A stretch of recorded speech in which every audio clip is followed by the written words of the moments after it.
ഇനി കൊച്ചിയിലെ പോലീസിനെ കഴിഞ്ഞ ദിവസം ഒരു ഫാമിലി ഭയങ്കരമായിട്ടൊന്ന് കുടുക്കിക്കളഞ്ഞു. അപ്പോൾ ഫാമിലി എന്ന് വെച്ചാൽ ഒരു ഭാര്യയും ഭർത്താവും. ഇവർ നമ്മുടെ പോലീസിനെ അങ്ങ് കുടുക്കിക്കളഞ്ഞു എന്ന് പറയാം. കാരണം ഈ മദ്യപിച്ച് വാഹനം ഓടിച്ചതിനാണ് ഭാര്യയും ഭർത്താവും പോലീസിന്റെ പിടിയിലാകുന്നത്. ഒടുവിൽ പോലീസ് എത്തിയപ്പോൾ ഈ ഭാര്യ ജീപ്പിൽ കയറാനോ അതല്ലെങ്കിൽ മടങ്ങിപ്പോകാനോ തയ്യാറായില്ല. ഇതിനെ തുടർന്ന് പോലീസിന് 4 മണിക്കൂറാണ് റോഡിൽ നിൽക്കേണ്ടി വന്നത്. പള്ളുരുത്തി പോലീസ് സ്റ്റേഷൻ പരിധിയിലായിരുന്നു ഈ സംഭവം. നമുക്ക് അതുമായി ബന്ധപ്പെട്ടുള്ള ദൃശ്യങ്ങൾ ആദ്യം കാണാം.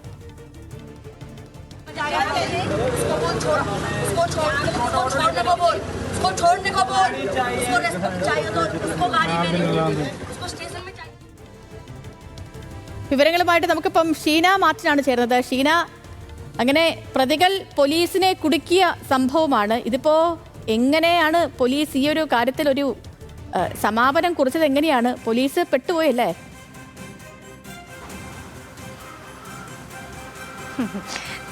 തീർച്ചയായും സേതു, പോലീസ് ഒരു 4 മണിക്കൂറോളം സമയം റോഡിൽ ചെലവഴിക്കേണ്ടി വന്നു എന്നുള്ളതാണ്.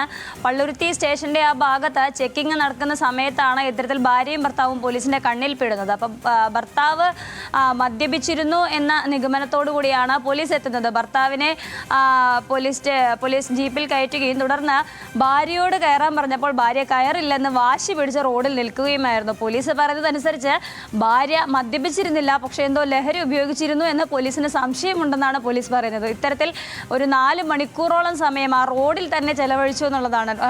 കയറില്ല, സ്റ്റേഷനിലേക്ക് വരില്ല എന്നുള്ള നിലപാടായിരുന്നു ഭാര്യ സ്വീകരിച്ചിരുന്നത്. ഭാര്യയായിരുന്നു അവിടെ ബഹളം വെച്ചിരുന്നത്. ആ സ്ത്രീ അവിടെ നിന്ന് ബഹളം വെച്ചു, അതുകൊണ്ട് ഞങ്ങൾക്ക് എന്ത് ചെയ്യാൻ പറ്റുമെന്നാണ് പോലീസ് ചോദിച്ചത്. അത്തരത്തിൽ ഒരുപാട് സമയം അവിടെ അവർക്ക് ചെലവഴിക്കേണ്ടി വന്നു എന്നുള്ളതാണ്. പിന്നീട് ഭർത്താവിൻ്റെ പേരിൽ മദ്യപിച്ച വാഹനം ഓടിച്ചതിന് ഭർത്താവിൻ്റെ പേരിൽ ഇപ്പോൾ കേസ് രജിസ്റ്റർ ചെയ്തിട്ടുണ്ട്. സേതു. ഓക്കെ ഷീന.